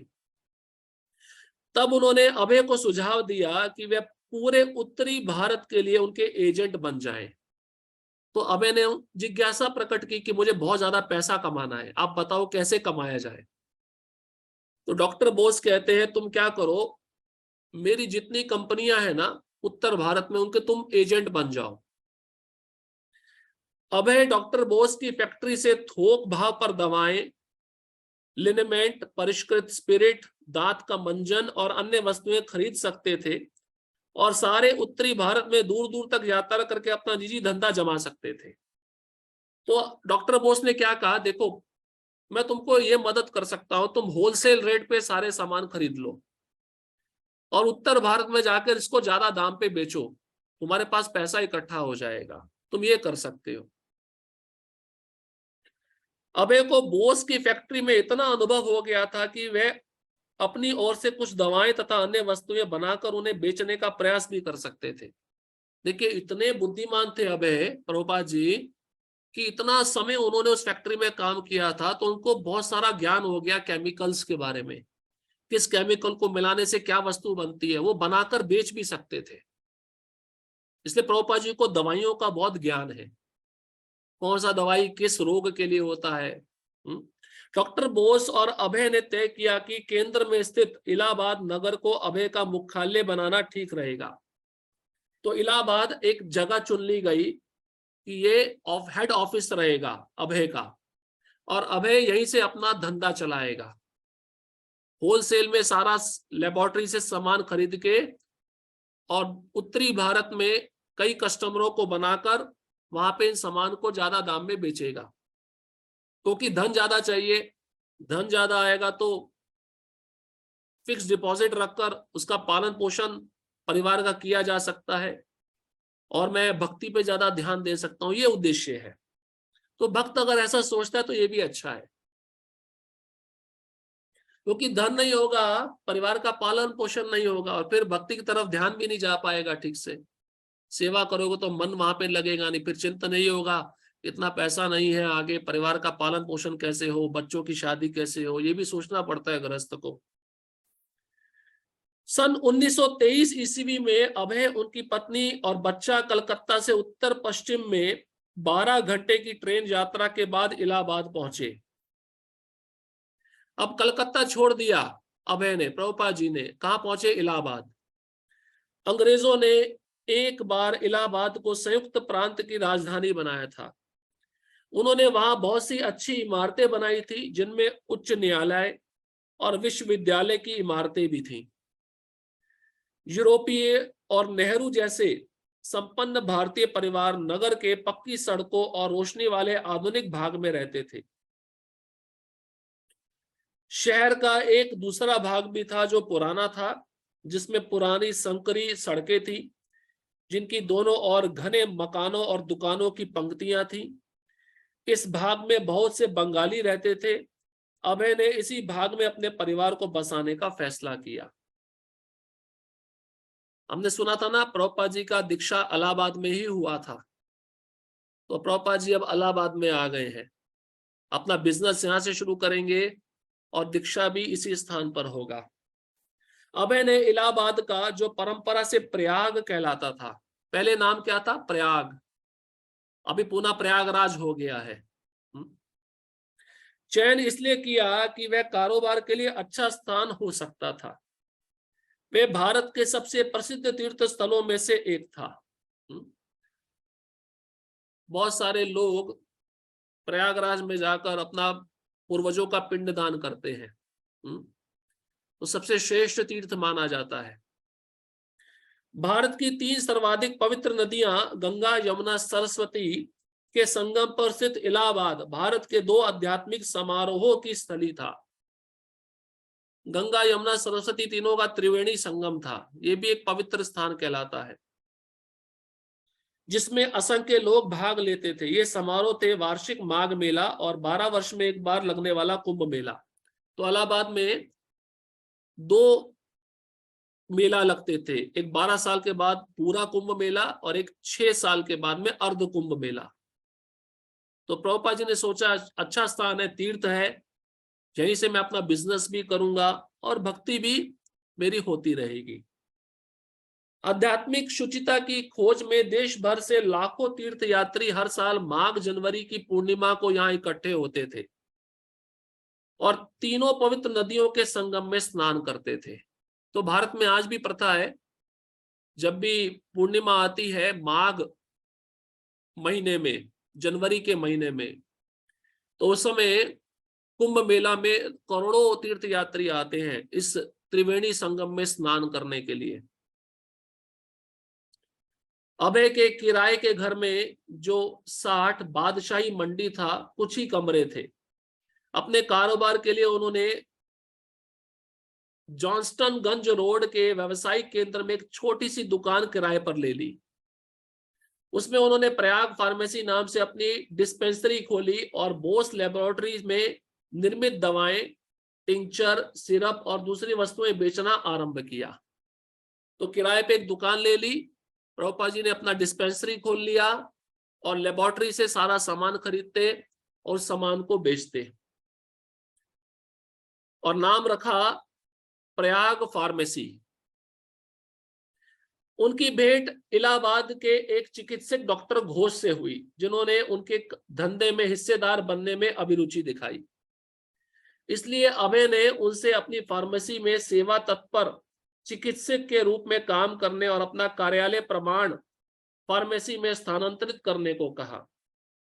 डॉक्टर घोष राजी हो गए और उन्होंने अपनी दुकान ट्रॉपिकल फार्मेसी बंद कर दी। तो अच्छे लोग मिलने लगे और ये जो डॉक्टर घोष थे, जिनकी भेंट हुई अभय से, अभय चाहते थे कि मेरा जो सर्टिफिकेट है दुकान का वो ऑथराइज्ड हो जाए, सर्टिफिकेट मिल जाए। तो ये डॉक्टर ने अभय को मदद किया और दोनों पार्टनर हो गए, दोनों मिलके इस बिजनेस को चलाने लगे। प्रयाग फार्मेसी में डॉक्टर घोष रोगों का निदान करते और दवाएं लिख देते, अभय तदनुसार दवाएं देते। डॉक्टर घोष को दवाओं की बिक्री पर 25% कमीशन मिलता, 25% कमीशन डॉक्टर घोष का। डॉक्टर घोष का काम क्या था? इलाज करना और दवाई लिखना, और अभय का काम क्या था? वो दवाई देना। अभय और डॉक्टर घोष में मित्रता हो गई, वे एक दूसरे के घर जाते और एक दूसरे के बच्चों को अपने ही परिवार के सदस्य समझते। प्राय वे लाभांश बढ़ाने के अपनी आकांक्षाओं पर भी विचार विमर्श करते, हमारा प्रॉफिट और कैसे बढ़े, ये भी विचार विमर्श चलता। अब डॉक्टर घोष क्या कहते हैं? अभय व्यवसायी प्रवृत्ति के व्यक्ति थे, हम स्वभाव से ही धर्म भीरू थे। हमारे यहाँ हर घर में एक छोटा मंदिर होता है और उसमें अर्चा वगैरह का होना जरूरी है, लेकिन वह हमेशा धंधे के बारे में और परिवार का खर्च चलाने के बारे में बात करते। यद्यपि देखिए, अभी अभय कैसा कपड़ा पहनते थे दुकान पे जब अपने काम पे जाते थे, और घर में कैसा कपड़ा पहनते थे, ये हर एक गृहस्थ को सीखना चाहिए। यद्यपि घर पर अभय धोती कुर्ता पहनते, किंतु काम धंधे के सिलसिले में कभी कभी वे कमीज और पतलून धारण कर लेते। तो घर पे जब रहते थे तो धोती कुर्ता पहनते थे, और जब बिजनेस पे जाना है, काम धंधे पे जाना है, तो कभी कभी, रोज नहीं, वैसे तो धोती कुर्ता ही पहनते थे, लेकिन कभी कभी कमीज और पैंट पहन लेते थे। वे 30 वर्ष की अवस्था के आसपास सुंदर दिखने वाले, पूरी मूछ रखने वाले और फुर्तीले नवयुवक थे। अब अभय का आयु कितना हो गया? 30 वर्ष। अब उनके और राधा रानी दे के 2 बच्चे थे, दूसरा बच्चा भी हो गया। इलाहाबाद में आने के 1 वर्ष बाद उनको एक लड़की पैदा हुई थी। पहला लड़का हुआ, दूसरा लड़की हुई। गौर मोहन जो अब 75 वर्ष के थे, उनके साथ रहने के लिए इलाहाबाद आ गए थे, और उनकी विधवा बहन राजेश्वरी भी अपने लड़के तुलसी के साथ आ गई थी। तो सारा परिवार एक साथ रहने लगा। गौर मोहन अधिकतर घर पर रहते, माला फेरते हुए हरे कृष्ण मंत्र का जप करते और कृष्ण के शालिग्राम शिला विग्रह की पूजा करते। उन्हें संतोष था कि अभय का धंधा ठीक से चल रहा है, और अभय को संतोष था कि उनके पिताजी उनके साथ आराम से रह रहे हैं और स्वतंत्रता पूर्वक कृष्ण की पूजा अर्चना में लगे हैं। तो सभी अच्छे से चल रहा था। पिता पुत्र के साथ आकर रहने लगे। पिता जो है शालिग्राम की पूजा अर्चना करते, हरे कृष्ण मंत्र का जप करते, अभय अपना काम धंधा अच्छे से कर रहे थे, सब कुछ अच्छे से चल रहा था। अभय का जीवन बहुत व्यस्त था। वे अपना धंधा बढ़ाने पर तुले थे। प्रातः 8 बजे तक वे अपनी फार्मेसी पहुंच जाते, जहां उनकी भेंट डॉक्टर घोष से होती और दिन का काम शुरू हो जाता। तो सुबह 8 बजे दुकान खुल जाती थी। दोपहर में वे घर आते और तीसरे पहर देर से फिर फार्मेसी जाते। तो लंच ब्रेक, लंच खाने के लिए घर पे आते, और लंच हो जाता फिर दुकान पे चले जाते। उन्होंने एक बड़ी बुइक गाड़ी 8,000 रुपए में खरीद ली थी। उस समय 8,000 रुपए, आप सोचिए, 8,000 का एक गाड़ी खरीदा था। उसे उन्होंने स्वयं कभी नहीं चलाया, वरन अपने भतीजे को, जो अच्छा ड्राइवर था, टैक्सी के धंधे में उपयोग करने के लिए दे दिया था। मतलब 4 पहिया गाड़ी 8,000 में मिल जाती थी। 8,000 में, जब 4-5 रुपए में वृंदावन जाते हैं, 1 रुपए में 1 दर्जन आम मिल जाता है, 6 रुपए में इंग्लैंड से जूता आ जाता है, 8,000 की गाड़ी 4 चाकी वाली, और स्वयं कभी नहीं चलाया अभय, अपने भतीजे को देते थे, तुम चलाओ मैं बैठूंगा पीछे। कभी कभी अभय धंधे के दौरे में अपनी गाड़ी में यात्रा पर निकलते, तब उनका भतीजा उनके ड्राइवर का काम करता। संयोग से मोतीलाल नेहरू, अभी सुनिए ध्यान से, मोतीलाल नेहरू और उनके लड़के जवाहरलाल नेहरू दोनों प्रयाग फार्मेसी के ग्राहक थे। जवाहरलाल नेहरू भी दवाई खरीदते थे प्रभुपाद जी से, और उनके पिता भी खरीदते थे। अब बताओ प्रभुपाद जी का संपर्क किस किस से नहीं हुआ? महात्मा गांधी से हुआ, सुभाष चंद्र बोस से हुआ, जवाहरलाल नेहरू से हुआ, अभी कौन बचा है? जवाहरलाल नेहरू हमेशा पाश्चात्य दवाएं मांगते थे। भारत की दवाएं अच्छी नहीं लगती थी, अंग्रेजी दवाएं अच्छी लगती थी जवाहरलाल नेहरू को। अंग्रेजों के साथ ज्यादा रहे ना, हाँ? अंग्रेजों के साथ रह के बहुत आनंद लिया है। इसलिए अभय को लगा कि जवाहरलाल हिंदुस्तानी तरीकों को जरूर घटिया समझते होंगे। सही बात है, जिसको विदेशी चीजें अच्छी लगती हैं वो भारतीय चीजों को घटिया ही समझेगा। एक बार जवाहरलाल नेहरू अभय के पास राजनीतिक कार्यों के लिए चंदा मांगने गए। जवाहरलाल नेहरू पॉलिटिक्स के लिए प्रभुपाद के पास डोनेशन मांगने गए, डोनेशन दे दो मुझे। अभय कर्तव्यनिष्ठ व्यवसायी थे, अतः उन्होंने चंदा दे दिया। मतलब प्रभुपाद ने जवाहरलाल नेहरू को भी चंदा दिया है, डोनेशन दिया है। इस बात को आप याद रखो। दिन में जो ग्राहक या मित्र दुकान में आ जाते, अभय उनसे बातें करते और वह उन्हें बहुत सी चीजों के बारे में बताते। एक अवकाश प्राप्त सैनिक अधिकारी अभय को प्रथम विश्व युद्ध के संबंध में कहानियां सुनाया करते थे। रिटायर्ड आर्मी ऑफिसर था, पहला विश्व युद्ध लड़ा था, बच गया था, तो प्रभुपाद जी को विश्व युद्ध की कहानियां सुनाता था। उन्होंने बताया कि किस प्रकार फ्रांस में मार्शल फोर्स ने एक दिन हजारों बेल्जियम शरणार्थियों को मार डालने का आदेश इसलिए दिया कि युद्ध क्षेत्र में उन्हें खाना देना भार सिद्ध हो रहा था।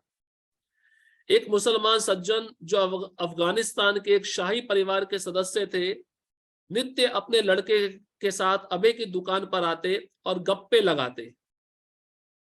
गप्पे मतलब इधर उधर की बातें। अभय दुकान पर आने वालों की बातें सुनते, उनसे अच्छी तरह वार्तालाप करते, उन्हें दवाइयां देते, लेकिन उनका मन, सुनिए ध्यान से, लेकिन उनका मन भक्ति सिद्धांत सरस्वती से भेंट की ओर हमेशा वापस भागा करता।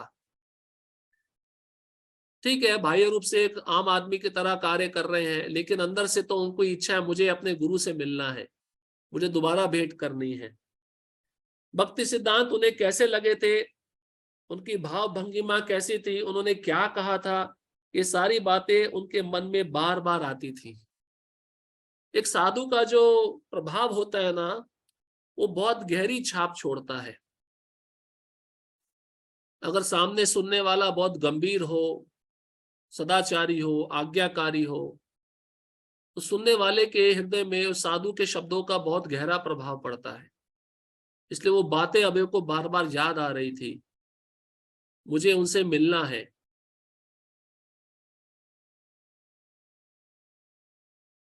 रात में अभय अपनी स्त्री और बच्चों के पास लौटते। राधा रानी पतिव्रता और साध्वी पत्नी थी, जो अपना समय भोजन बनाने, सफाई करने और दोनों बच्चों के पालन पोषण में बिताती थी। लेकिन उनकी रुचि अपने पति के आध्यात्मिक कार्यकलापों में भाग लेने की ओर नहीं थी। ये जप कर रहा है तो मैं भी जप कर लूं, ये भागवतम पढ़ रहे हैं तो मैं भी भागवतम पढ़ लूं, नहीं। बाकी पति जो बोलेगा वो करती थी, लेकिन आध्यात्मिकता में पति को सहयोग देने में कोई रुचि नहीं थी। लेकिन पति को तकलीफ भी नहीं देती थी कि तुम, मैं नहीं कर रही हूं तो तुम भी मत करो। ये भी महत्वपूर्ण बात है। चलो हम नहीं कर सकते, दूसरे को परेशान तो ना करें। कई लोग तो ऐसे होते हैं कि हम ना करें तो दूसरे भी ना करें, समस्या ऐसी तब आ जाती है। अभय भक्ति सिद्धांत सरस्वती के प्रति अपनी भावनाओं को उनके सामने प्रकट नहीं कर सकते थे। अब एक आज्ञा तो मिल गया था कि आप विद्वान हो, पाश्चात्य जगत में प्रचार करो, लेकिन अभय किन किन जिम्मेदारियों में फंसे हुए थे ये अपने गुरु को बता नहीं पा रहे थे, अपनी भावनाओं को प्रकट नहीं कर पा रहे थे। अभय, उनकी स्त्री, उनके दोनों बच्चे, गौर मोहन, अभय के छोटे भाई कृष्णचरण, अभय की विधवा बहन राजेश्वरी और उनका पुत्र तुलसीदास सभी इलाहाबाद के एक स्टूडियो में पूरे परिवार का चित्र खिंचाने गए। Family photo. फोटो में अभय 30 के लगभग लगते हैं। वे दुबले पतले सांवले रंग के हैं और पूरी मूछे रखे हैं। उनका मस्तक प्रशस्त है, आंखें निर्मल श्याम वर्ण की हैं। वह सफेद धोती कुर्ता और सादे काले चप्पल पहने हैं। वह कुर्सी पर बैठे हैं, उनकी पत्नी पीछे खड़ी है। रंगीन किनारे की सफेद खद्दर की साड़ी में आकर्षक युवती के रूप में। उनकी दुबली बाहां अभय के सिर के पीछे कुर्सी पर रखी है। छोटे से हाथ से वह कुर्सी का सिरा पकड़े है। बायां हाथ बगल में लटक रहा है, उसकी मुट्ठी बंधी है। वह नंगे पांव है। अभय बाएं हाथ से अपने 2 साल के प्रफुल्लित बच्चे पाचा प्रयागराज को, जो अंगों को ऐंठ सा रहा है, अपनी गोद में शांत कर रहे हैं। बच्चे की छोटी टांगे और नंगे पैर मां के घुटनों से लगे हैं। बच्चे को गोद में लिए हुए अभय कुछ प्रसन्न दिखाई दे रहे हैं। अभय एक सुंदर भारतीय लगते हैं, उनकी पत्नी आकर्षक महिला, दोनों युवा है। तो फोटो फ्रेम में जो जो चीज थी वो सब यहाँ पे बताई है, कैसे फोटो खिंचवाया। अभय के पीछे उनका भांजा तुलसी और उनके भाई कृष्ण चरण खड़े हैं। उनकी दाहिनी ओर सिरे पर उनकी बहन राजेश्वरी विधवा की सफेद साड़ी पहने बैठी है। उनकी गोद में अभय की लड़की सुलक्ष्मण है। वह भी अपने अंगों को ऐंठ रही है। उसके पैर फोटोग्राफर की ओर फैले हैं। बीच में गौर मोहन बैठे हैं। उनके चेहरे पर सिकुड़ने हैं और अवस्था के कारण सारा शरीर निर्बल है। वह भी सफेद कुर्ता और धोती पहने हैं। उनके हाथ शायद अंगघात के कारण गोद में हिल से रहे हैं। वे नाटे लघु काया और वृद्ध है। अभय पूरे उत्तर भारत की यात्रा प्राय करते थे, क्योंकि उनको सामान बेचना पड़ता था, धन कमाना है। वे अपनी बिक्री बढ़ाने पर तुले हुए थे। सप्ताह में कई दिन बाहर रहना उनके लिए सामान्य बात थी। अब व्यक्ति को ज्यादा धन कमाना है तो परिवार छोड़कर दूसरी जगह जाना पड़ता है ना, ज्यादा समय बिताना पड़ता है। कभी कभी वे एक साथ 1-2 सप्ताह के लिए निकल जाते और एक शहर से दूसरे शहर की यात्रा करते थे। औषधि निर्माण उद्योग तब भारतवर्ष में आरंभ हो ही रहा था और कलकत्ता की बोस लेबोरेटरी से आए योग्य एवं सज्जन एजेंट से डॉक्टरों, अस्पतालों और दवाखानों के लोगों को दवाएं खरीदना अच्छा लगता था। अब वे ट्रेन से यात्रा करते और होटलों में ठहरते थे। यात्रा में जो घर से दूर रहने की भावना पैदा होती वह उन्हें पसंद थी। क्योंकि झंझट नहीं ना, घर में रहना मतलब झंझट होता था, ये करो वो करो। अब घर से दूर है तो कोई समस्या नहीं है। उनको घर से दूर रहना अच्छा लगता था। और पत्नी तो वैसी सहयोग देती नहीं थी भक्ति में। चलो अकेले रह के भजन किया जाए, वो ज्यादा अच्छा है, धंधा भी हो जाएगा, भजन भी हो जाएगा। किंतु यात्रा की मुख्य प्रेरणा पुराने ग्राहकों के संपर्क और नए ग्राहकों की प्राप्ति से मिलती थी। अब पुराने कस्टमर है, उन्होंने कुछ डिमांड किया, हमें ये दवाई चाहिए। नए कस्टमर जुड़ गए, हमें ये चाहिए, तो उसके लिए अभय यात्रा करते थे। यही उनका धंधा था। बिना आरक्षण के तीसरे दर्जे की यात्रा प्राय असुविधाजनक होती, जिसको कहते हैं जनरल क्लास। बेंचों पर बैठना पड़ता जो अक्सर गंदी होती और बिना आरक्षण के यात्रियों की भीड़ रहती। लेकिन अभय इसी हालत में हर सप्ताह सैकड़ों मील की यात्रा करते। तो जनरल क्लास में अभय यात्रा करते थे। कितनी भीड़ होती है ना। आजकल तो स्लीपर क्लास में भी बहुत भीड़ होने लगी है। गाड़ी जब एक शहर से दूसरे शहर को चलती रहती तो वह लाइन की दोनों ओर के असंख्य छोटे गांव और सामने फैले मैदानों को देखा करते। हर स्टेशन पर उन्हें चाय बेचने वालों की आवाज सुनाई देती, जो गाड़ी की खिड़कियों के सामने चाय चाय की आवाज लगाते हुए आगे बढ़ते जाते। ये आज भी वैसा ही है। आजकल तो कोई टाइम नहीं है, सुबह 3 बजे भी चाय वाला आ जाता है। पहले कुछ टाइम होता था। अंग्रेजों ने देश में चाय का प्रवेश कराया था। सुनो ध्यान से, क्योंकि चाय ज्यादा पिएंगे भारतीय लोग तो पैसा ज्यादा मिलेगा, चाय पे ज्यादा टैक्स लगता था। ये चाय का आदत किसने लगाया हमको? अंग्रेजों ने लगाया। तो पहले हम दूध पीते थे, चाय क्या होती थी हमें पता नहीं था।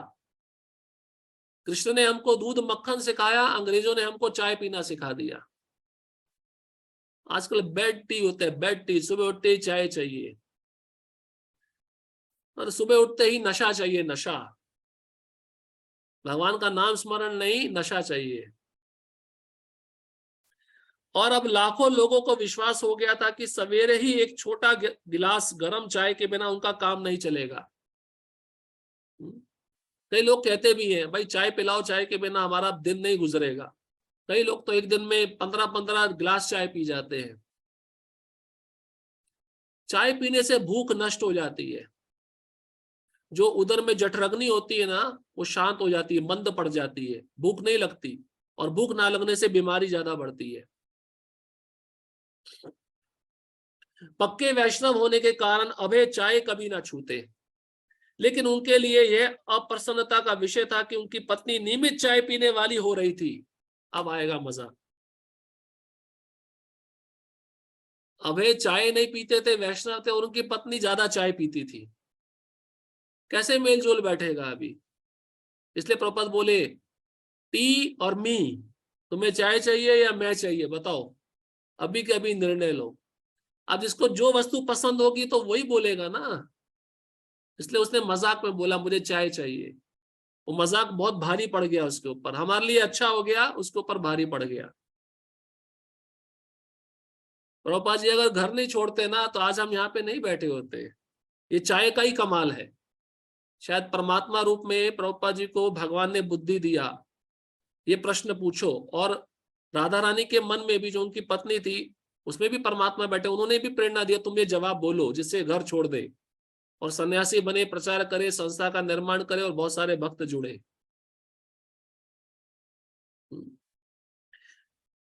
यद्यपि अभय की एक यूरोपीय व्यवसायी की भांति वेशभूषा धारण करने की आदत थी, लेकिन अपने पक्के वैष्णव सिद्धांतों में उन्होंने ढिलाई कभी नहीं आने दी। देखिए ये बहुत जरूरी बात है।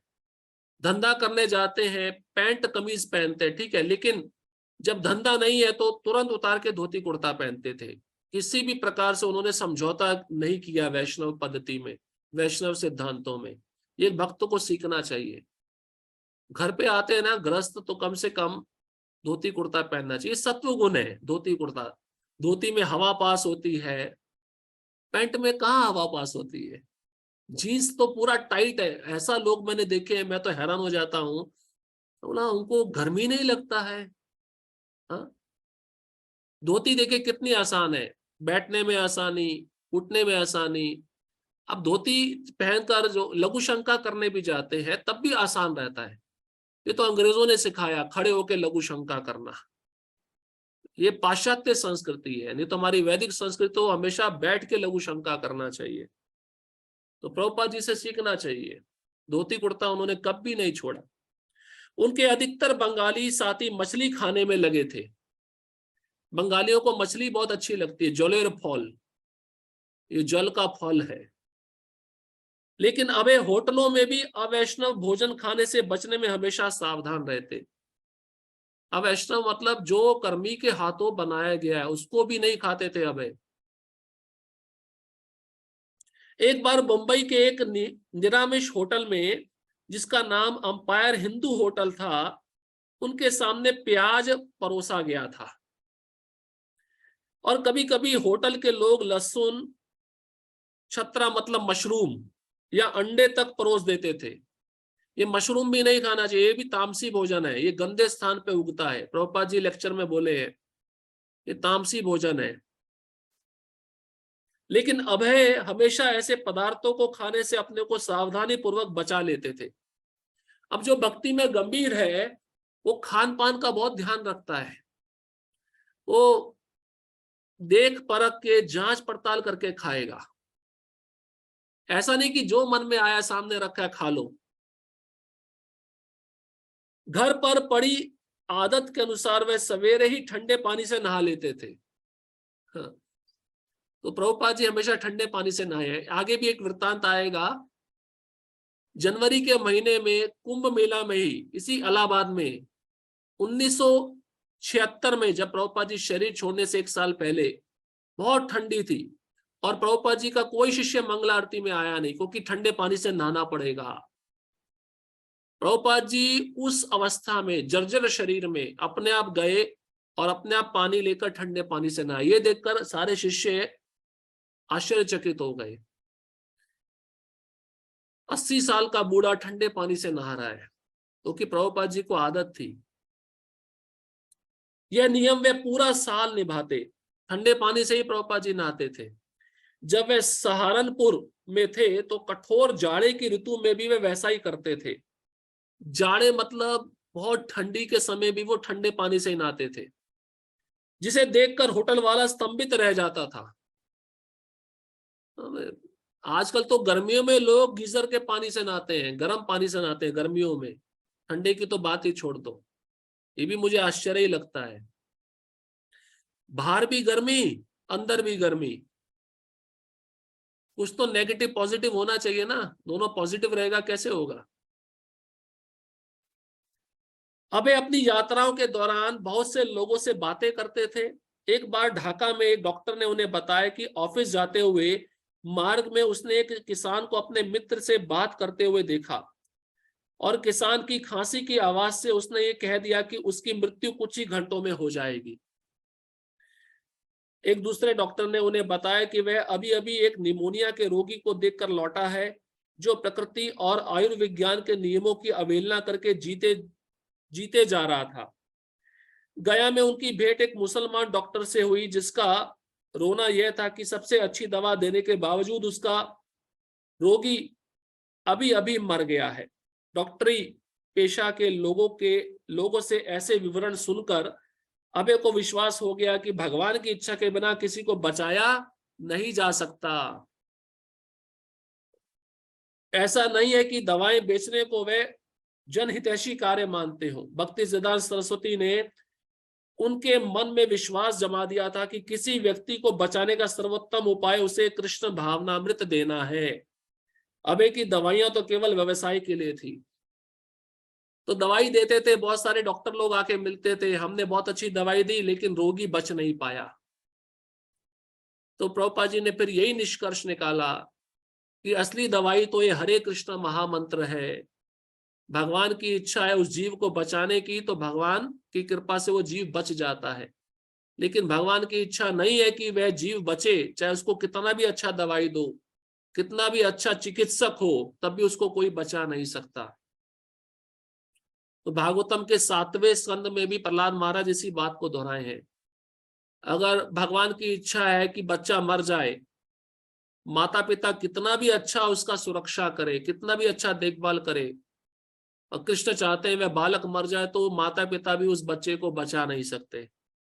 देखा ना आपने, कितने बड़े बड़े डॉक्टर होते हैं, कितने बड़े बड़े हॉस्पिटल होते हैं, कितना पैसे पानी की तरह पैसा बहाया जाता है, लेकिन कुछ काम नहीं आता। इसलिए भगवान पे निर्भर रहना चाहिए, भगवान पे आश्रित रहना चाहिए। ठीक है, दवाई, बीमार होते हैं दवाई लेना चाहिए, लेकिन दवाई लेने से पहले भी हमें महामंत्र बोलना चाहिए, महामंत्र का उच्चारण करना चाहिए। औषधि के भगवान धन्वंतरी हैं, और जब महामंत्र बोल के हम कोई दवाई लेते हैं, कोई औषधि लेते हैं, तो उसका बेनिफिट, उसका असर ज्यादा होता है। तो इस प्रकार से दवाइयां बेचना तो अभय के लिए बाह्य बाह्य कार्य था, लेकिन अंदर से तो वह चाहते थे कि मैं भक्ति करूं, यही उनका प्रयास था। ठीक है, अब आज यहीं पे समाप्त करते हैं, समय हो गया। हरे कृष्णा कृष्णा कृष्णा हरे हरे, हरे राम राम राम हरे हरे।